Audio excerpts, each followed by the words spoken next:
با درود خدمت شما عزیز دلم، عزیزم در خدمت هستم با یک انرژی خوانی دیگه از سری انرژی خوانی های فال رقیب. موضوع این لحظه انرژی خوانی ما اعترافات طرف احساسی نسبت به رقیب چی هستش، چه اعترافاتی داره و چی میخواد در مورد رقیب بگه. همین که کائنات هر آنچه که پنهان هست همکنون و در همین لحظه بر شما عزیز دلم آشکار کنه. امید با نمایاد خداوند و یاری کائنات انرژی خوانیمون رو آغاز میکنیم. آمی که کائنات هر آنچه که پنهان هست همکنون و در همین لحظه آشکار کنه. ولی میگه یک تصمیمی دارم نسبت به رقیب و مسائل مربوط به رقیب، یک تصمیمی که طرف احساسی گرفته و میخواد اون تصمیم رو عملی کنه. میگه خیلی من تو شرایط بسیار بسیار سخت و اسفباری گذاشته. کارتی که داریم نگاه میکنیم این کارت خیانت هستش، یه خیانتی که صورت گرفته. میتونه این خیانت مالی باشه، میتونه احساسی باشه، هر چیزی ممکن هست باشه. ولی خب تاثیر این خیانت ببینید تعادلی هستش که توی رابطه برقرار نمیشه به خاطر این خیانت، این مسئله که پیش اومده. طرف احساسی رو در شرایط بسیار بسیار اسفباری داره نشون میده و همونطور که ملاحظه میفرمایید بله تعادلی که برقرار نمیشه. در خصوص چی؟ در خصوص مسائل حالا خانوادگی و یا رابطه رقیب و طرف احساسی. حتی ممکن هستش وجود رقیب باعث این شده باشه که توی رابطه شما و طرف احساسی خدشه‌ای وارد شده باشه و تعادل زندگیش و رابطش با شما رو به هم ریخته باشه. بلا تکلیفی، بله، بین زمین و آسمون بودن، بلا تکلیف بودن رو داره اینجا بهش اشاره میکنه. یعنی که طرف احساسی احساس میکنه که همه چیز زندگیش رو رقیب به هم ریخته، وجود رقیب خیلی به ضررش تموم شده.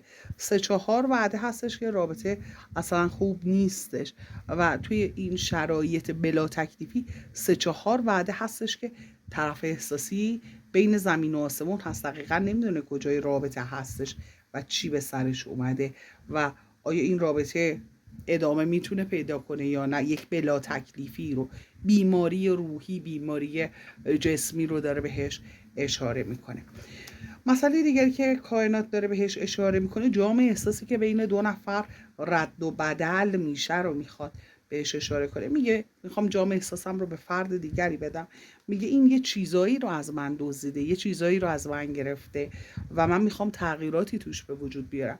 حالا اگر ورژن دیگهش رو هم نگاه کنیم بگی که بخواد بگه که حالا این جام احساس منو گرفته، ولی میگه یه دزدی شده. یعنی که حالا یه چیزایی گفته بوده رقیب ابتدای امر، ابتدای رابطه و اونها همه تغییر کرده، تغییراتی که وجود داشته و دزدی شدن. یعنی که انگار که یک سری حقایق اونطوری که باید می بوده نبوده و تغییرات میخواد به وجود بیاره. طرف احساسی توی اعترافاتش داره میگه که میخوام تغییرات به وجود بیارم. چرا؟ چون تعادل برقرار نمیشه توی این رابطه و اینکه میگه رقیب همش شمشیرش از رو کشیده و میخواد خودش رو باهوشتر به من نشون بده، میخواد بگه من تواناتر هستم، من فکر بهتری دارم، ولی خب میگه تجربه کافی هم نداره و اون پیشنهادهایی که میده منو به مشکل میرسونه. میگه خبرهایی که برای من، به خبرهایی که من دریافت میکنم در خصوص مسائل احساسی،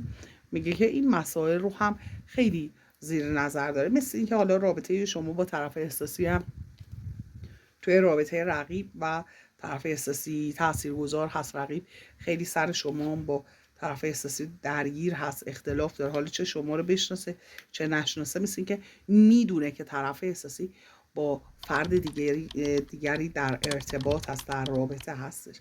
مسئله دیگری که کائنات داره اینجا بهش اشاره میکنه مسائل مالی و حتی یک حالت طلسم رو داره بهش اشاره میکنه. یه طلسمی که انگار توی مسائل مالی و مسائل احساسی طرف احساسی موجود هستش. عدالت میخواد طرف احساسی برقرار بشه و فکر میکنه که این عادلانه نیست که من صداقت دارم اون دزدی میکنه یا حالا پشت خنجر میزنه، پشت سر من میگه یه کارایی میکنه و حالا میگه برای اینکه خودش موفق بشه، تغییرات ایجاد بخواد بکنه، تعادل رو بخواد به وجود بیاره، هر کاری که از دستش بر بیاد رو رقیب میگه میکنه و این به ضرر من هستش و رفتن از روی غم و ناراحتی و اندوه رو داره نشون میده. میگه اون در نهایت مجبور هست که منو ترک کنه و بره، چون شرایط مالی و احساسیمون اصلا خوب نیستش و اختلاف نظر سر رقیب، حالا اینکه همش به من میگه تو با دیگران در ارتباط هستی، در رابطه هستی، این حرفاش میگه خیلی دیگه اعصابم رو خورد کرده. میگه جابجا شدن، نقل مکان کردن، به جای دیگه، به کشور دیگه، به شهر دیگه ای رفتن، همش میگه منو با این حرفا تهدید میکنه. خساست رقیب رو داره بهش اشاره میکنه. میگه از نظر احساسی، از نظر مالی، از هر نظر نسبت به من خساست داره، همش میخواد منو دنبال خودش بکشونه. یه پایان میگه میخوام بدم به این تعادلی که برقرار نمیشه، به این خساست، این که حالا منو نمیخواد با هیچ کس تقسیم کنه، حتی با خانواده‌ام، با دوستانم، با اطرافیانم، همش دنبال این هستش که ببینه من کجام، چی کار میکنم و برای من درد سر درست میکنه، راه ها رو برای من میبنده، بخوام وارد یک معامله جدید بشم نمیذاره، یا حالا یک کاری بخوام داشته باشم نمیذاره، و یا حالا همکار من کی هستش، با کی حرف میزنم، با کی رفت آمد دارم، با کی کار میکنم. میگه تو تمام مسائل من، تمام تصمیمات و گزینه های کاری، مالی، احساسی من میخواد دخالت داشته باشه، میخواد ریموت دست اون باشه، یک کلمه از دلم، و طرف احساسی هم نمیخواد ریموت رو بده دستش. دعوا سر ریموته. آره یعنی چند روز دعوا سر ریموت هستش.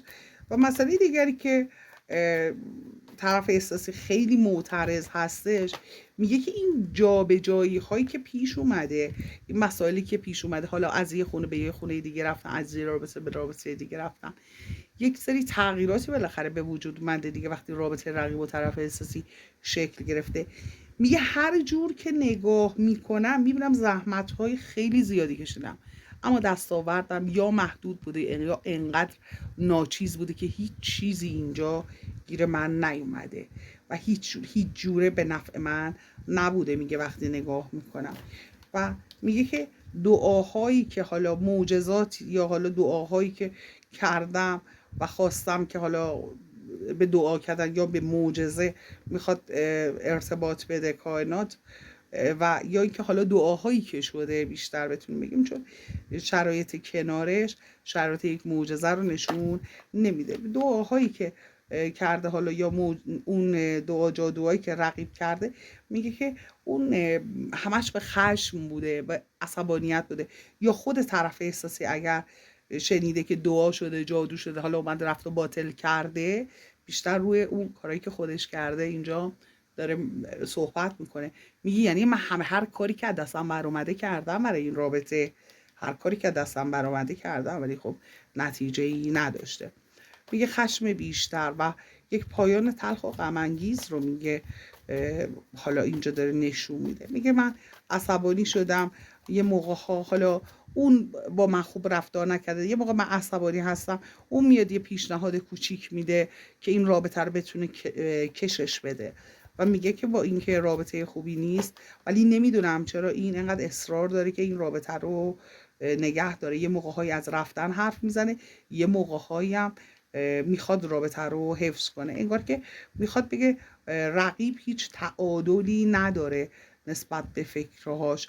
به خاطر همین هست یه موقع میگه دارم میرم، یه موقع میبینی اصلا هیچ خبری نیست و خیلی هم داره تلاش میکنه که رابطه رو نگه داره، همین رابطه در به داغونی که وجود داره رو. مسئله دیگری که کائنات داره بهش اشاره میکنه، میگه کشمکش ها، اختلاف ها، مشکلات ما و دعواهای خیلی شدید رو داره بهش اشاره میکنه. میگه خیلی با هم دعوا، همش جنگ و دعوا. میگه من دیگه خسته شدم از این شرایط. میگه میدونم که کسایی هم هستن که حمایتش میکنن، کمکش میکنن و حرف اون رو بیشتر از حرف من قبول دارن و میگه اینجا احساس میکنم یک بی‌انصافی در حق من داره شکل میگیره، در صورتی که رقیب هر وقت اینو توضیح میده جلوی دیگران همه حق رو به او میدن، ولی میگه که اینطور نیستش. به خاطر همین هست میگه تعادل برقرار نمیشه، به خاطر اینکه ریشه مشکل رو کسی نمیدونه، برای همین هر کسی هم که میاد یه کمکی بکنه یا حالا یه مشکلی حل کنه، بیشتر مشکلات بیشتر و بدتر میشه، چون حقیقت رو نمیدونن و همه میخوان من رو میگه مقصر بدونن. و میگه هر تصمیمی که میگیرم اون نقش داره، ضدیت، اختلاف انداختن، یه دعوایی، یه شری را میندازه که من اصلا اون تصمیمی که با اینکه میدونم به نفعم هست رو انجام ندم، چیه که به نفع رقیب نیست. به طور مثال با یه جنس مخالف یک کاری رو شروع کردم، یا با خانوادم بخوام یه کاری رو انجام بدم، یه جایی برم یه کاری بخواد بشه، میگه همه جا راه ها رو برای من میبنده و تا اون مسئله رو یه شبیه تجربه تلخ نکنه، از زوایای منفی به مسئله نگاه نکنه تا ثابت نکنه که من اشتباه فکر کردم، اشتباه حرکت کردم، تا به اونجا نرسونه میگه کوتاه نمیاد. و اینا میگه خیلی روی ذهن من هستش، خیلی ذهنم رو این همین یه دونه اخلاقش خیلی به هم میریزه. ولی مسئله دیگری که داره بهش اشاره میکنه، زمرد رو آویز رو داره نشون میده، گردنبند رو داره نشون میده که پیشرفت هستش. ولی خب میگه دیوارهایی به وجود اومده، زمرد رو برعکس داره نشون میده و ریسک کردن. میگه که از اینکه بخوام ریسک کنم من رو میترسونه و موفقیت یه موقعهایی اون برای ریسک هستش، میگه اونها رو نمیتونم انجام بدم و همه اینها احساس میکنه که رابطه او با من رو داره به خطر میندازه و چون به نفع خودش نیست نمیذاره که من حرکتی کنم. انگار که مثلا ما مشترک المنافع نیستیم که یه موقعی من یه بردی داشته باشم به نفع او باشه، اون فقط به مسائل دیگه موضوع فکر میکنه، از دیدگاه خودش نگاه میکنه، همش فکر میکنه که داره من رو از دست میده، با اینکه دل خوشی هم میدونم از من نداره. بله، میگه که برای اینکه بخواد به گارانتی داشته باشه، به گارانتی بگیره حالا رابطه رو، میگه کاری میکنه که من همه چی امتحان کنم، از همه چی دور باشم، به هیچ چیزی کشش نداشته باشم و هیچ کاری انجام ندم، مثل یه ربات حرکت کنم. آره، و اینکه میگه بیشتر از اون که بخواد من یک رابطه عاشقانه باش داشته باشم، بیشتر سعی میکنه من رو عادت بده به خودش و رو عادتهای من کار میکنه، با عادتهای من مخالفت میکنه و دوست داره همه کارهام، حتی کارهای کوچیکی انجام میدم، دوست داره زیر نظر اون طبق میل او پیش بره. و میگه یه سری مسیج ها، پیام ها، همه اینهای که مربوط به من هست رو زیر و رو میکنه، تلفنم رو، و همیشه دوست داره سر در بیاره که من با کی چی گفتم، تمام مسائل خصوصی من رو زیر و رو میکنه و احساس میکنه که من نمیتونم من خودم محافظت کنم، همش میخواد از من محافظت کنه یا منو کنترل کنه.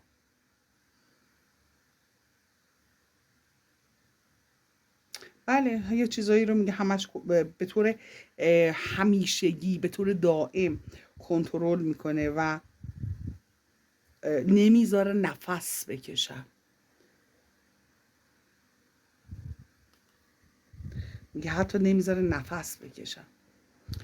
بله، و همش ترس از دست دادن داره، برای اینکه اون میترسه از دست بده منو. میگه فشارهای خیلی بیشتری روی من آورده و من رو تحت فشار نگه داشته که با کسی حرف نزنم، جایی نرم، کاری نکنم. میگه خیلی شرایطم رو سخت و اسفبار و دردناک کرده. قفس رو داره نشون میده، میگه که واقعا میخوام از این قفس خودم رو رها کنم و آب رو، حیات رو، میگه میخوام زندگیم ادامه داشته باشه، تغییرات باد بزن رو داره بهش اشاره میکنه. میگه میخوام تغییرات ایجاد بشه و اینکه حالا هدف رو برعکس داره نشون میده. میگه هدفم این، حالا در جهت چون سازندگی نیست، برعکس داره نشون میده، یعنی برخلاف سازندگی، خیلی چیزی رو میخواد خراب کنه و میگه که میخوام شانسم رو یه بار دیگه امتحان کنم، میخوام این رابطه رو تموم کنم و یک رابطه رو دوباره، حالا این رابطه ای که میتونه با شما باشه رو بخواد ادامه بده و میخواد شانسش رو امتحان کنه. میگه که من خیلی آدم خوششانسی هستم، آدم خوش رزق و روزی هستم، خیلی فراوانی و برکت همه چی تو زندگی من بوده. وقتی که با این شیطان، واقعا کارت شیطان رو داده، میگه که با این شیطان خودپسند، از وقتی که من در ارتباط هستم، میگه بیمار هستم، حال دلم خوب نیست. میگه حسادت کردنش، انرژی های منفی که به طرق مختلف، به شکل های مختلف توی رابطه وارد میکنه، به من وارد کنه. میگه حال دل منو به هم زده، اصلا این حال دل منو خراب کرده. خود بینی، خود پسندیش که جلوی آینه نشسته، میگه انگار که همه چیز باید طبق میل او باشه تا خیالش راحت بشه. خب من چی؟ میگه انگار که همه چی باید اون جوری باشه که اون دوست داره.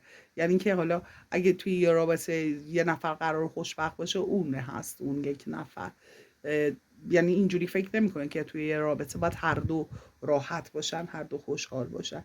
میگه اون چیزی که در ظاهرش نشون میداد، دقیقاً وقتی که باهاش تو ارتباط قرار گرفتم، فهمیدم که همه اینها تظاهر بوده، همش نقش بوده، نقش بازی میکرده و نتونست حتی این نقشش رو هم، حداقل نقش بازی میکنی، میگه اون نقشت رو هم ادامه بده. میگه حتی اون رو هم نتونست انجام بده و مراک بره. کنجکاوی های زیادی میکنه، خیلی کنجکاو هستش و تو هر کاری سرک میکشه. تمام کارهای من، مسائل من باید دخالت داشته باشه.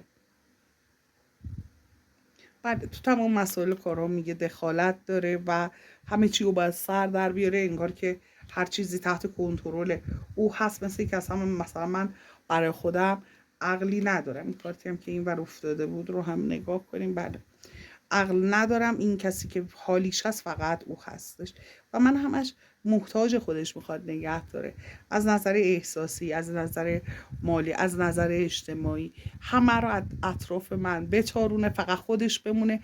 منم نه اینکه حالا در وفور مثلا حالا بیاد خودش به من محبت کنه، خودش به من عشق بده، منم دنبالش بدوم که به من عشق بده، خواهش کنم که عشق بده. یعنی که حالا علاقه میخواد بده، محبت میخواد بکنه، هر کاری که میخواد بکنه، میگه اون رو هم من باید دنبالش بودم، باید خواهش کنم ازش.